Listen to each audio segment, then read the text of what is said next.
আসসালামু আলাইকুম রহমতুল্লাহি বারকাতুহু। আশা করি সবাই খুব ভালো আছেন। মুসাকে নামিয়ে দিতে স্কুলে চলে আসলাম। স্কুলও সাদা হয়ে গেছে। তো আজকে এসে প্রথম স্কুলে আসলো স্নোয়ের মধ্যে। কালকে রাতে যে ওর জন্য স্নো প্যান্টস আনা হয়েছে, জ্যাকেট আনা হয়েছে, স্নো জ্যাকেট। এখন এগুলো নিয়ে সে স্কুলে এসেছে, দেখা যাক কি অবস্থা। সে রিসেসে হয়তো বা নিয়ে যাবে। তো স্কুল থেকে ড্রপ অফ করে তারপরে একটু ওয়েগম্যানে যাব। সেখানে আহ, কিছু গ্রোসারি আছে আর কি। তো আমি একা না, তারেক সাথে আছে। তো আমাকে বাসায় ড্রপ অফ করে আবার স্কুলে ওর অফিসে চলে যাবে আর কি। তো গতকাল থেকে স্নো পড়ছে, আজকে পড়ছে, আগামীকালও পড়বে। তো এখানে স্নো স্টর্ম স্টার্ট হলে সাধারণত টানা 2-3 দিন একরকম হয়। তারপরে আবার হয়তো বা 1-2 দিন বন্ধ থাকে, এরপরে আবার পড়তে থাকে। তো এই ডিসেম্বর, জানুয়ারি, ফেব্রুয়ারি, মার্চ, এপ্রিলেও স্নো পড়ে। সবসময় না, মাঝে মাঝে দেখা যায় এপ্রিলেও 2-3 দিন স্নো স্টর্ম থাকে। তো এখানে যে আমরা উইন্টারের মধ্যে থাকি, সেই উইন্টারের জন্য অনেক প্রিপারেশন লাগে। যেমন ধরুন, উইন্টারে আপনি যদি বের হন তাহলে আপনার উইন্টার মোটা জ্যাকেট লাগবে, তারপরে স্নো বুট লাগবে, মোটা সক্স পরতে হবে এবং গ্লাভস লাগবে, টুপি লাগবে, গলায় স্কার্ফ লাগবে। তো এগুলো হচ্ছে এই আপনি আপনার রেগুলার ক্লোদিংয়ের উপরে আপনাকে এই প্রিপারেশনটা নিতে হবে। আর যদি ছোট বাচ্চা হয় যারা স্কুলে যায়, তখন তাদের তো স্কুলে মাঠে মানে খেলতে নিয়ে যায় রিসেসে, মানে তখন তাদের আবার স্নো প্যান্ট লাগে এবং স্নো বুট পরে যায়। আর স্কুলের ভিতরে বুটটা খুলে তখন আবার আরেক জোড়া রেগুলার শু পরে। তখন এই রেগুলার শু হয়তো বা আগে আমার বাচ্চাদেরকে আমি বলতাম যে তোমরা শু স্কুলে রেখে এসো, আর স্কুলে রেখে আসলে তখন আরেক জোড়া শু বাসায় থাকে আর কি। তার মানে তার 2 পেয়ার্স অফ শু লাগবে, 1 পেয়ার অফ বুট লাগবে, স্নো প্যান্ট লাগবে, স্নো জ্যাকেট লাগবে। আর এতদিন যখন স্নো পড়ার আগে নভেম্বর মাস পর্যন্ত, অক্টোবর নভেম্বর হালকা ঠান্ডা ছিল, মানে যেটা বাংলাদেশে প্রচণ্ড শীত সেখানে আমরা এটাকে হালকা ঠান্ডা বলি। তখন একটা ফল জ্যাকেট লাগে। আবার যখন স্প্রিং আসবে তখন স্প্রিং জ্যাকেট লাগবে। এই ফল জ্যাকেট আর স্প্রিং জ্যাকেট দুটো একটা হলেই চলে। আবার দেখা যায় যখন ফল আর মানে অক্টোবর সেপ্টেম্বর থেকে শুরু হয়, সেপ্টেম্বর অক্টোবরের মাঝামাঝি পর্যন্ত এরকম হালকা হালকা ঠান্ডা থাকে, যেটাতে বাংলাদেশে সোয়েটার পরে বলে। সোয়েটারের থেকে একটু বেশি হয় আমাদের, তখন আবার সোয়েট শার্ট পরতে হয়। তো এগুলো যেমন বাচ্চাদের লাগে, বড়দেরও কিন্তু এগুলো এই রকম পরতে হয়। তো বড়রা তো সাধারণত আসলে এরকম সোয়েট শার্টটা খুব একটা পরে না, তখন দেখা যায় যে জ্যাকেট পরে আর কি। একটা লাইট জ্যাকেট থাকে যেটি সামনে দিয়ে বাটন সহ জ্যাকেট। অনেক জ্যাকেট থাকে পাফি জ্যাকেট, যেগুলো পরলে আপনাকে মানে আপনার যে স্বাস্থ্য তার থেকে আপনাকে অনেক মোটা দেখা যাবে। তা আবার কিছু জ্যাকেট আছে যেগুলো স্নোয়ের মধ্যে পরলে এটা ভিজে যাবে, সেই জন্য স্নোয়ের জন্য আলাদা একটু অন্য কাপড়ের জ্যাকেট আর কি। তো বিভিন্ন রকমের আসলে কাপড় আমাদের এখানে লাগে, যেগুলো এটা ওয়েগম্যানের ভিতরে আসলাম কিছু গ্রোসারি করার জন্য। খুব বেশি না, হালকা গ্রোসারি। এখন এই ওয়েগম্যানটা অনেকটা জাপানিজ আদলে সাজানো, আমার কাছে ভালো লাগে এখানে আসলে। খুব সুন্দর করে সাজানো দোকানটা। তো কামরাঙা আছে দেখলাম। তো আমি অবশ্য কিনিনি। তো এখন আসলে কামরাঙা কেনা উচিত ছিল, অনেকদিন কামরাঙা খাওয়া হয় না। আমি যখন প্রেগনেন্ট ছিলাম তখন কামরাঙা খেতাম। এখন অর্কিডগুলোও দেখতে খুব সুন্দর লাগছিল। তো যেটা বলছিলাম যে এখানে আবার ঘরের ভিতরে তো হিটিং চলে। হিটিং চললেও আ ঠান্ডা ঠান্ডা লাগে আরকি। একটু শীত শীতই লাগে। তখন আপনি যে রেগুলার ক্লোদিংটার উপর আপনাকে সোয়েটার পরতে হবে, শাল পরতে হবে। আমি মোজা পরে থাকি। মোজা না পরলে ঠান্ডা লাগে। দেখা যায় আপস্টেয়ারে যেরকম টেম্পারেচারটা ডাউনস্টেয়ারে সেরকম না। ডাউনস্টেয়ারে হচ্ছে সেখানে ঠান্ডা বেশি লাগে। আপস্টেয়ারে ওয়ার্ম লাগে অনেক। তো সেইজন্য সোয়েটার পরতে হয়। প্রতিটা দোকানে এখন সোয়েটার উঠেছে। তো সোয়েটারের ভিতরে ২ ধরনের সোয়েটার পাওয়া যায়। একটা হচ্ছে আপনার সামনে দিয়ে ওপেন ফ্রন্ট কার্ডিগান, আরেকটা হচ্ছে গলা বন্ধ হাই নেক কার্ডিগান। অথবা সামনে দিয়ে বাটন আ থাকে সেইরকম কার্ডিগান থাকে। তো অনেক সোয়েটার আছে যেগুলো আপনি রেগুলার ওয়াশ করলে নষ্ট হয়ে যাবে। সে কারণে কিছু সোয়েটার কিনতে হয় যেটা ধরুন আপনি ওয়াশ করলেন, নষ্ট হয়ে গেলেও সমস্যা নাই, ঘরের ভিতরে পরলেন। আবার যেটা বাইরে পরবেন সেটা রেগুলার ওয়াশ করতে পারবেন না। তো বিভিন্ন জাতের আ জিনিসপত্র আসলে উইন্টারে লাগে।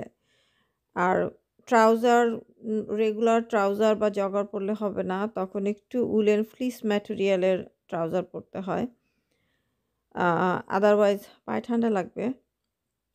ইভেন ঘরের ভিতরেও এবং স্লিপারগুলো ফ্লিস স্লিপার পাওয়া যায়। তো এই সবকিছু গত ১ মাসে আমাকে প্রিপেয়ার করতে হয়েছে নিজের জন্য, বাচ্চার জন্য। যাতে উইন্টারে সারভাইভ করা যায় ৪-৫ মাস। তো প্রতি বছরে দেখা যায় আপনি এখানে উইন্টার ম্যাটেরিয়ালগুলো এরকম যে যদি আপনি ওয়াশ করেন তখন পরের বছর আর ওইটা ওইভাবে পরা যাবে না। আবার যারা হিজাব পরি আমরা, হিজাবও যে উইন্টারে একটু মোটা হিজাব ইউজ করি আমরা আর সামারে পাতলা হিজাব। তো সবকিছু মিলিয়ে ও উইন্টার আসার আগেই প্রিপারেশনটা করে ফেলতে হয়। তো উইন্টার আসার আগে যদি প্রিপারেশনটা না করা হয় তখন দেখা যায় একেবারে যখন স্নো পড়ে যায় তখন আ আপনি আপনার সাইজটা বা যেটা প্রয়োজন সেটা পাবেন না। কারণ সবাই মোটামুটি উইন্টার আসার আগেই প্রিপারেশনটা নিয়ে ফেলে। আর যখন থ্যাঙ্কসগিভিং এর ব্রেক হয়, থ্যাঙ্কসগিভিং এর যখন ব্ল্যাক ফ্রাইডে যে শপিংটা চলে তখন দেখা যায় যে অনেকেই যারা ক্রিসমাস পালন করে ওরা আ ক্রিসমাসের যে গিফট দেয় সেই গিফট আইটেমগুলো ওই থ্যাঙ্কসগিভিং এর ব্ল্যাক ফ্রাইডেতে কিনে ফেলে। তো বাসায় এসে আবার আমি একটু হাঁটতে বের হলাম। অনেকদিন ওইভাবে হাঁটা হয় না। তো স্নো পড়া বন্ধ হয়ে গিয়েছিল। সেজন্য আমি বের হয়েছিলাম। তা আমি এখনো ঐরকম বুট পরে হাঁটা শুরু করিনি। সেজন্য আমি রেগুলার শু পরে হাঁটতে বের হয়েছি। রেগুলার শু মানে হচ্ছে যে একটু আ যেগুলো আ কেডস বলে আরকি। সেই জাতীয় জিনিস যেটা আপনারা কেডস বলেন বাংলাদেশে। তো সেগুলো আরকি। তো এগুলো আবার যদি সামারে পড়ি তখন গরম লাগে যেহেতু আমি মোজা পরি জুতার মধ্যে। তো এইজন্য আসলে আমরা যারা এখানে মহিলারা আ বসবাস করি যারা মুসলিম মহিলা তাদেরকে প্রত্যেক সিজনে অনেক কিছু চেঞ্জ করে পড়তে হয়। যেহেতু আপনি যদি পর্দা করেন দেন আপনারও তো গরম লাগবে, তাই না? আমাদেরও কিন্তু গরম লাগে অন্য একটা মানুষের মতো। পুরুষরা সামার হলে একটা শর্টস আরেকটা আ শর্ট স্লিভ টি-শার্ট পরে বের হয়ে যায়। আর যারা পর্দা করে মহিলারা, মুসলিম মহিলা, তারা যারা এই আমেরিকান কান্ট্রিগুলোতে থাকে, তখন তাদেরকে কিন্তু ওইভাবে ঢেকে ঢুকে শীতে যেভাবে ঢেকে চলে, গরমেও কিন্তু সেইভাবে ঢেকেই চলতে হবে। কিন্তু সেই কারণে আমাদেরকে ফেব্রিকটা চেঞ্জ করতে হয়। থিন, থিক এটা চিন্তা করে পড়তে হয় যে গরমের ম্যাটেরিয়ালটা একরকম হবে, শীতের ম্যাটেরিয়ালটা আরেক রকম হবে। তো পুরুষ যারা তারা এটা আসলে অত বোঝেন না। তো এই কারণে দেখা যায় যে যারা পর্দা করে তাদের কিন্তু কাপড়ের পরিমাণটা বেশি হয়। কারণ আ যারা পর্দা করে না তারা একটা টি-শার্ট পরেই কিন্তু বাইরে বের হয়ে যেতে পারে। কিন্তু যারা পর্দা করেন তারা কিন্তু মহিলারা একটা টি-শার্ট পরে বাইরে বের হয়ে যেতে পারেন না। তারপর পর্দা করা মানে এই না যে আপনি মাথার মধ্যে একটি স্কার্ফ শুধু দিয়ে গেলেন। পর্দা করার মানে হচ্ছে যে আপনার বডি শেপটা যেন বোঝা না যায় এবং আপনার চেস্টটা কাভার থাকবে। আ যদি আপনি আ যেইরকম আপনার শেপ, সেই রকমই আপনি আঁটসাঁট একটি কাপড় পরেন এবং আপনার বডি শেপটা বোঝা যাচ্ছে এবং আপনার যে কাপড়ের কালারটা সেটা খুবই ব্রাইট কালার হলো, যেটা অনেক দূর থেকে দেখা যাচ্ছে অ্যাট্রাকটিভ কালার হলো। লাল, হলুদ, কমলা এই ধরনের খুবই মানে সাংঘাতিক একটা ব্রাইট কালার আপনি পরলেন এবং আপনার এইগুলো দিয়ে তাহলে আসলে ওইটা ঠিক মতো পর্দা করা হলো না কিন্তু। পর্দা করতে হলে আপনাকে এমনভাবে পর্দা করতে হবে যেগুলো রুলস রেগুলেশনস আছে সেগুলো ফলো করে পর্দাটা করতে হবে। সেই রুলস রেগুলেশনের মধ্যে নাম্বার 1 হচ্ছে যে আপনার বডি কাভার থাকতে হবে এবং হাত দেখাতে পারবেন, মুখ দেখাতে পারবেন। অনেক আলেমরাই বলেন যে পায়ের পাতা ঠেকে রাখতে হবে। হাতটা আপনি 3/4 হাত পরলেন তাহলে হবে না। আপনার রিস্ট পর্যন্ত হাতটা ঢাকা থাকতে হবে। অনেকে পরে এমনভাবে যে 3/4 পরছে যে না ওইটুকু করলে হবে না, ওইটুকু করলে আপনার হবে না। এবং আপনি শাড়ি পরেন, সালোয়ার কামিজ পরেন, লং ড্রেস পরেন, হোয়াটএভার আপনি পরেন সেটার জন্য আপনার উপরে আরেকটা কিছু পরতে হবে যেটা আপনার ইনার গার্মেন্টসটাকে কাভার করে রাখবে এবং আউটার যে গার্মেন্টসটা পরবেন সেটা লুজ হবে, লুজ ফিটিং হবে, সেটা ব্রাইট কালার হবে না, খুব একটা থিন হবে না, মানে ট্রান্সলুসেন্ট হবে না তেমন সে মানে এবং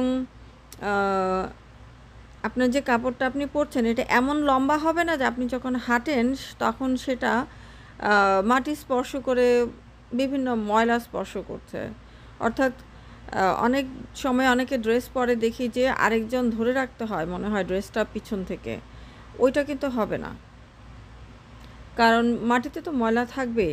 আর এখানে তো ডগ পুপ থাকে। তো সেই জন্য কাপড়-চোপড় এমন লম্বাও পরা যাবে না, আবার নিচে পরতে হবে। আপনি যেই কাপড়টাই পরেন আপনার আপ টু নি হতে হবে। নিচে, নিটা কাভার করতে হবে। তো অনেক কিছু মেইনটেইন ধরুন আপনি একটা প্যান্ট পরলেন, সেই প্যান্টটা খুব টাইট একটা প্যান্ট পরা যাবে না। আপনার প্যান্টটা লুজ হতে হবে। যাতে আপনার পায়ের শেপটা না বোঝা যায়। অথবা আপনি যদি এগুলোর উপরে আপনি চিন্তা করলেন আপনি সব কিছু ঠিকঠাক মতো পড়েছেন। কিন্তু তার উপরে কি করলেন কানের দুলটা আপনি বের করে কানের দুল দিলেন। তার উপরে গলায় একটা মালা পরলেন। সবকিছু আউটসাইডে এবং এটা আরেকজন দেখতে পাচ্ছে। তাহলে জুয়েলারিও ওইভাবে শো করা যাবে না। এবং পায়ের মধ্যে আপনি নূপুর পরলেন, নূপুরের শব্দ হচ্ছে চুড়ি পরলেন, চুড়ির শব্দ হচ্ছে এগুলো করা যাবে না। অর্থাৎ পর্দার নিয়মটাই হচ্ছে যে আপনি যে অর্নামেন্টস পরলেন, আপনি যেটাই পরলেন সেটা আপনি আউটসাইড পিপলকে দেখাতে পারবেন না যিনি আপনার মাহরাম নন। আপনার বাসার ভিতরে বা উইমেনদের কোনো গেট টুগেদার পার্টি হলো বা যারা আপনার মাহরাম তাদের সামনে আপনি যেইভাবে সুন্দর একটু মডেস্ট আউটফিট তো ডেফিনিটলি পরবেন। আপনি জুয়েলারি পরেন, কালারফুল কাপড় পরেন, এভরিথিং ইজ ওকে মানে অ্যালাউড। কিন্তু তাও ধরুন আপনার স্বামী আছে, আপনি একটি বাসায় আপনার বাবা আছে, সন্তান আছে, ছেলে একটু বড় হয়ে গেছে, আপনি এমন একটা টাইট কাপড় পরলেন সামনে আপনার চেস্ট কাভার না, তখন কিন্তু জিনিসটা যারা আপনার আশেপাশে আছে তাদের জন্য দৃষ্টিকটু। তো সেই জন্য এগুলো আসলে আমাদেরকে একটু বুঝিয়ে দেওয়ার প্রয়োজন হয় না, আমরা নিজেরাই বুঝি মহিলারা যে কোন কাপড়টা পরলে আমাকে খুব অ্যাট্রাকটিভ লাগবে এবং কোন কাপড়টা পরলে লাগবে না। এবং আমরা কাপড় বাইরে মানে খুব সুন্দরভাবে পরে জুয়েলারি পরে মেকআপ করে লিপস্টিক লাগিয়ে কাজল মাস্কারা আইলাইনার এগুলো দিয়ে আমরা কেন বাইরে যাচ্ছি? যাতে মানুষ আমাদেরকে দেখে অ্যাট্রাক্টেড হয়, সবাই দেখে বলে ও দেখতে খুব সুন্দর লাগছে, বা এগুলো ছবি মানে তুলে আমরা পোস্ট কেন করি? যাতে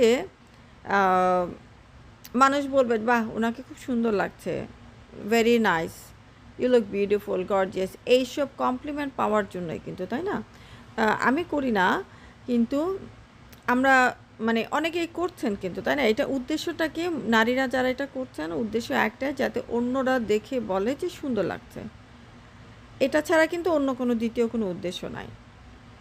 তা সে বাংলাদেশেই হোক বা বাংলাদেশের বাইরেই হোক, যেখানেই হোক, একটাই উদ্দেশ্য কিন্তু যে একজন পুরুষ হতে পারে, একজন নারী হতে পারে, যে কেউ দেখে বলবে বাহ! You look pretty. এটার ছাড়া কিন্তু আসলে কোনো উদ্দেশ্য নাই যে মেকআপ করা বা কিছু। এখন এই যে দেখুন আ এইভাবে যে মেকআপ যারা করছেন বা একসময় না একসময় কিন্তু সবাইকে মরে যেতে হবে। এই ব্যাপারে কিন্তু কোনো ডাউট নাই। এবং মৃত্যুর পরে দেখা যাবে যে তখন কিন্তু কোনো মেকআপ দেওয়া হবে না। তখন আপনার যে প্লেন ফেসটা আপনি দেখতে যেরকম ছিলেন এক্সাক্টলি সেইরকমভাবে কিন্তু আপনাকে মাটি দেওয়া হবে। সিম্পল ভাষায় কবর দেওয়া হবে এবং তখন ২ টুকরা কাপড় দিয়ে সাদা কাপড় দিয়ে ঢাকবে এবং মানুষ কিন্তু তখন আপনার রিয়াল ফেসটাই দেখতে পাবে। তাহলে এত ঢেকে মানে এত মেকআপ করে, এত কিছু চেঞ্জ করে অনেক সময় মানুষ তো এখন নাক, কান অনেক কিছু চেঞ্জ করে ফেলছে। এগুলো চেঞ্জ করে কি লাভ বলুন? তো আমি হাঁটতে, হাঁটতে কোলসে চলে এসেছিলাম। কোলস থেকে বের হলাম। আমি অবশ্য কিছু কিনিনি। বের হওয়ার পরে দেখি ওরে বাবা! যেই রকম স্নোস্টর্ম শুরু হয়েছে, সাংঘাতিক বাতাস এবং আমাকে উড়িয়ে নিয়ে যাচ্ছে। তো আবার কি ভিতরে ঢুকবো কিনা চিন্তা করছিলাম। কিন্তু ভিতরে ঢুকলে আল্টিমেটলি তো আমাকে বাসায় যেতেই হবে। আমি হেঁটে, হেঁটে এসেছি। আমি তো গাড়ি নিয়ে আসিনি। তারপরে আমি ভালো মতো মাথাটা ঢেকে হিজাব দিয়ে নাক ঢাকলাম। সবকিছু করেও আমি মানে নিচের দিকে তাকিয়ে, তাকিয়ে হাঁটছি যাতে আমার মুখের মধ্যে স্নোটা না পড়ে। হিউজ স্নো স্টর্ম এবং ভালো করে দেখে, দেখে পা ফেলে, ফেলে আস্তে, আস্তে বাসা থেকে রওনা দিলাম। কারণ দাঁড়িয়ে থেকে লাভ নাই। আল্টিমেটলি আমাকে আসতেই হবে এবং এটা কখন থামবে তা তো ঠিক নাই। তো যেটা বলছিলাম পর্দার কথা কেউ অন্যভাবে নিবেন না। আ আমরা সবাই কোনো না কোনো বয়সে আমরা আসলে মেকআপ করেছি। আমরা মেকআপ করেছি, আমরা আ সালোয়ার কামিজ পরেছি, আমরা আ সাজগোজ করেছি এবং সবকিছুই আমরা যা করেছি সেটা হচ্ছে অন্যকে অ্যাট্রাক্ট করার জন্যই করেছি। মানে আমাকে যেন দেখতে সুন্দর লাগে। সেটা চিন্তা করে করেছি। ঠিক অন্যকে অ্যাট্রাক্ট করা না যে আমাকে দেখতে যেন ভালো লাগে, প্রিটি লাগে। সবাই যেন সুন্দর বলে। এইরকম একটা সেন্স থেকে আমরা সবাই করেছি আসলে। এখনো যারা করছেন তারাও এই সেন্স থেকেই করছেন। যারা আমরা আগে করেছি তারাও ওই সেন্স থেকেই করেছে। তো এ এখন জীবনের কোনো একটা পর্যায়ে যদি আপনার উপলব্ধি হয় যে না আমি পর্দা করব, এটা ঠিক হচ্ছে না। তখন যেই মুহূর্তে আপনার মনে হবে সেই মুহূর্ত থেকে সবকিছু ছেড়ে দিতে পারবেন। সবকিছু ছেড়ে দিয়ে যে হ্যাঁ, আমি এটা আর করব না। বাস। আপনি আপনার মতো কে কি বলল না বলল সেটা চিন্তা ভাবনা করার কোনো প্রয়োজন নেই। ১ম বাধাটা অনেক সময় ঘরের ভিতর থেকে আসে। ঘরের ভিতর থেকে হয়তোবা কারণ আপনার হাসব্যান্ড আপনাকে দেখে হয়তোবা অভ্যস্ত হয়ে গেছে আপনি এভাবে বাইরে যাচ্ছেন। হয়তোবা সেই বলবে যে, "না, ওইভাবে যাওয়ার প্রয়োজন নাই। ভালো লাগছে না দেখতে। ওই শাড়িটা পরো, এই গয়নাটা পরো, এই কাপড়টা পরো।" কিন্তু আপনি যদি নিজেকে নিজে ঠিক রাখতে পারেন যে, "না, আমি চিন্তা করেছি আমি পর্দা করব। পর্দা করা ফরজ। I will do that.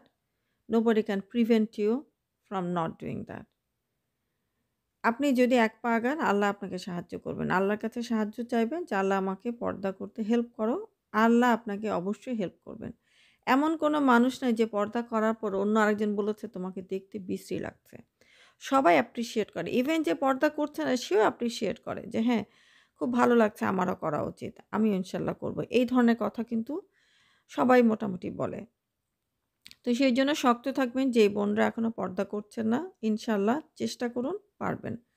চেষ্টা করলে সফল হবেন।